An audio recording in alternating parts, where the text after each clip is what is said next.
Bueno, con Belén. Hola, ¿cómo estás, Belén? Buen día. Hola, Lalo, ¿cómo estás? La semana pasada, bueno, todos estos días, Córdoba ha sido noticia nacional por los incendios. Hoy la situación está un poquito más aliviada, no del todo, porque todavía hay incendios, ¿verdad? En la zona de Chancaní, particularmente, algunos focos aislados. Pero bueno, nos motiva esto a volver sobre el tema. Exacto, vamos a seguir hablando del tema y bueno, un tema que sigue en agenda. Mismo ayer en diputados se declaró la emergencia ambiental. Pero queríamos pasar un poco en limpio todo esto que había pasado con esto de los delitos ambientales, ¿no? Sí. Que tanto desde la legislatura como desde un proyecto de diputados cordobeses pedían aumentar las penas por incendios.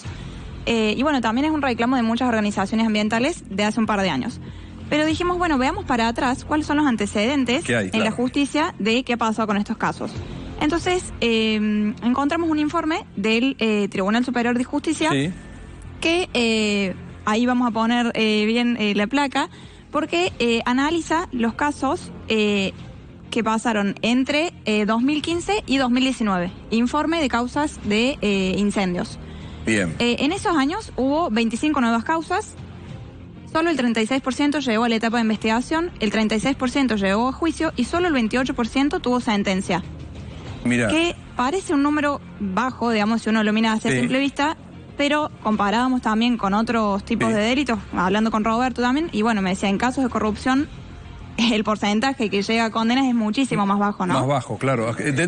Claro. El 1%. Dentro de todo, acá vos ponés ahí la cifra de 44 imputados en total en esos 4 años. En esos 4 años. Claro. Sí, es como para tener una muestra, ¿no? Pero fíjate, un solo condenado. Sí, 11 sobreseídos y hasta ese momento 31 imputados sin resolución de la justicia. Claro. O sea que la justicia ahí es como que tiene ahí una... no sé, muestra un resquicio para que se escapen los responsables. Lo mismo cambiaron bastante los criterios del 2019 para acá. Hay un problema con la morosidad judicial, es un problema, digamos, histórico que tiene, pero fundamentalmente el Tribunal Superior, acá la Justicia de Córdoba, tiene un problema con las estadísticas, que fíjate vos, las disponibles son ese periodo 2015-2019. Llevan unos cuantos añitos de atraso para cargar la estadística, ¿no? Y tenemos, mirá, fíjate, si hablamos de incendios, por ejemplo, en la zona de Punilla, nos decían que el incendio del 2020 fue quizá el más desastroso, y este que hubo último también quemó un montón de hectáreas, casas, la verdad que sí, haría falta actualizar eso. Sí, por ahora no tenían más estadísticas, como dice Roberto, estuvimos consultando. Y bueno, repasamos un poco qué es lo que tenemos actualmente en materia de penas contra los incendios, que es un poco lo que veíamos la semana pasada también. Bueno, el Código Penal prevé entre 3 a 10 años de prisión a quienes inician un incendio y después esas penas se van agravando un poco. Si, por ejemplo, hay peligro de muerte, pueden ser hasta 15 años.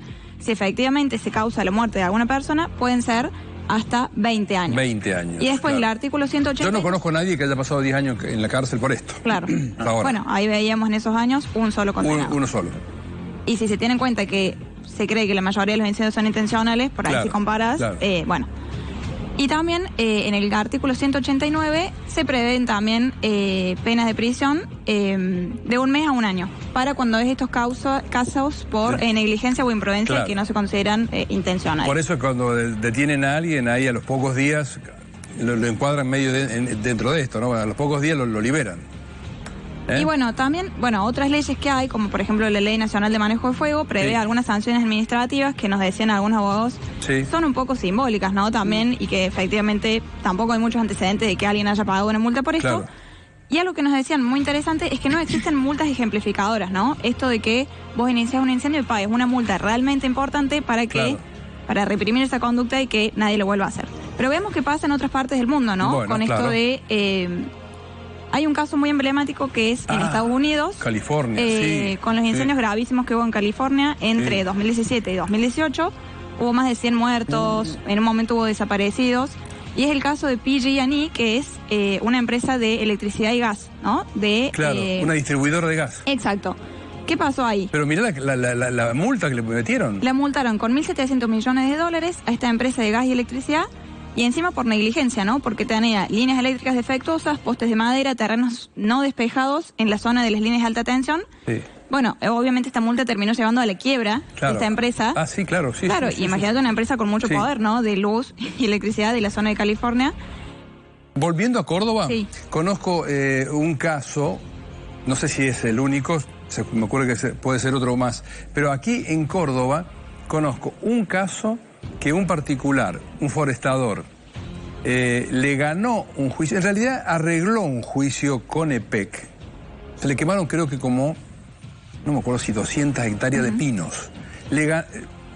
Arregló un juicio con EPEC, era un juicio que varios forestadores le habían iniciado a la empresa provincial de energía por mal mantenimiento de las redes de media tensión.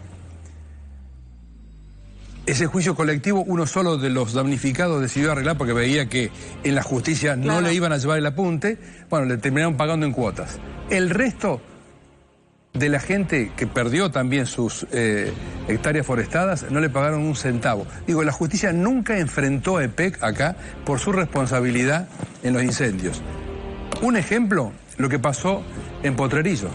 Claro. En Potrerillo de la Reta, la investigación no terminó, no sé, pero todo el mundo vieron las camionetas de EPEC trabajando en los momentos previos al incendio de Potrerillo. Y creo que también en Chancaní lo han imputado al presidente de la cooperativa eléctrica, porque son los responsables ellos de mantener esas líneas. Claro. A veces no es solamente un particular que prende fuego porque quiere limpiar el terreno, porque quiere que crezca pasto verde, ¿no? Es un dato para tener en cuenta. Mira que en Estados Unidos le bajaron la caña a la empresa de gas. No es muy normal, pero bueno, es un caso, digo, no es muy habitual. Exacto. Pero bueno, consultamos con abogados especialistas y tiran miradas interesantes sobre este tema de si realmente es necesario aumentar las penas y qué pasa con estos daños punitivos que quizás sería bueno tener en Argentina. Vemos. Personalmente discrepo con que sea el derecho penal la forma de solucionar los conflictos ambientales. ¿Por qué? Porque el derecho penal se dice que es la última ratio, es el último recurso del Estado para tratar de solucionar un conflicto. Pero no puede ser el principal, no podemos empezar desde el derecho penal a tratar de solucionar un problema. El derecho penal me parece a mí que debería ser, en todo caso, contra las autoridades que durante años han incumplido su mandato constitucional de proveer a la defensa del ambiente. Muchas veces las leyes están y los derechos ya están. Es una cuestión de que nuestras autoridades tienen que hacer efectivas esas leyes. En el caso concreto, los mandatos constitucionales y legales ya están e imponen a las autoridades llevar adelante todo un sistema de monitoreo, de supervisación y que en definitiva es anticiparse o si el daño va a ser imposible de evitar, hacer que sea lo más leve posible. ¿Vos creés que es necesario crear fiscalías especializadas en ambiente o no lo ves como necesario? Me resisto a creer que haya un fuero exclusivamente de lo ambiental cuando lo ambiental está visto, está demostrado, lo vemos día a día, que es transversal. Es decir, está en todos lados la cuestión ambiental. Entonces, generar un fuero específico, y la experiencia nos ha demostrado, por ejemplo, con el fuero anticorrupción. Terminan siendo embudos, cuellos de botella donde no terminan en nada. Además de que tiene que haber penas efectivas en materia penal para quienes cometen estos delitos, también tiene que haber penas civiles, condenas civiles, ejemplares, para poder reparar el daño. El daño punitivo, que en Estados Unidos se viene aplicando hace muchos años en juicios civiles, tiene un trasfondo que es una multa con características del ámbito penal, pero se aplica a procesos civiles.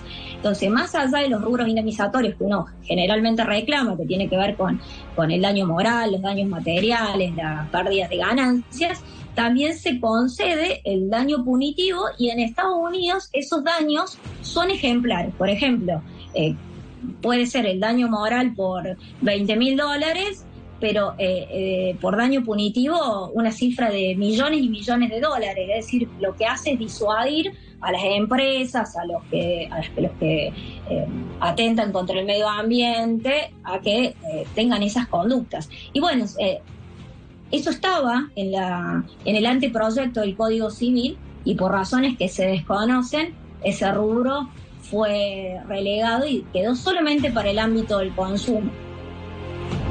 Bueno, entonces, si tomamos el ejemplo de Estados Unidos, para que exista una pena dura, tendría que haber más muertos, ¿no? O sea, una conclusión así medio trágica, pero algo hay que hacer igual acá, ¿no? Acá no, dentro de todo no ha habido muertos, casi no tenemos en Argentina, en Córdoba particularmente, ha habido casos, sí, de personas que han sido encerradas por el incendio, pero son casos muy aislados. Sí, este caso de Estados Unidos es un caso muy claro, grave. paradigmático. Obviamente la multa también fue muy grave, pero Sí. bueno, dos posturas para seguir debatiendo en este tema de incendios y ver qué más Así se puede es. hacer para evitar que sigan pasando en Córdoba.